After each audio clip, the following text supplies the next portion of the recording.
যে ইসলাম হচ্ছে মানুষের সকল সামগ্রিক জীবনের বিধিবিধান, ব্যক্তি জীবন, পারিবারিক জীবন, সামাজিক জীবন, রাষ্ট্রীয় জীবন, প্রত্যেকটা জীবন, প্রত্যেকটা ধাপ কিভাবে চলবে তার পরিপূর্ণ দিক নির্দেশনা ইসলামে দেওয়া আছে।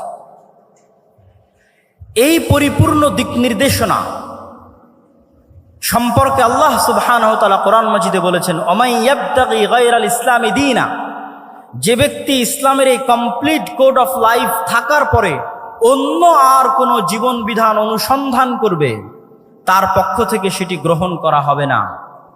আজকে নতুন করে বাংলাদেশে লালনবাদ, মানে ইসলাম যদি কমপ্লিট কোড অফ লাইফ আপনি মনে না করেন, তো আপনার কোনো না কোনো কিছু পূরণ করার জন্য কোনো না কোনো থিওরি লাগবে। রাষ্ট্র পরিচালনার জন্য গণতান্ত্রিক থিওরি লাগবে, ডেমোক্রেটিক্যাল অবকাঠামো লাগবে।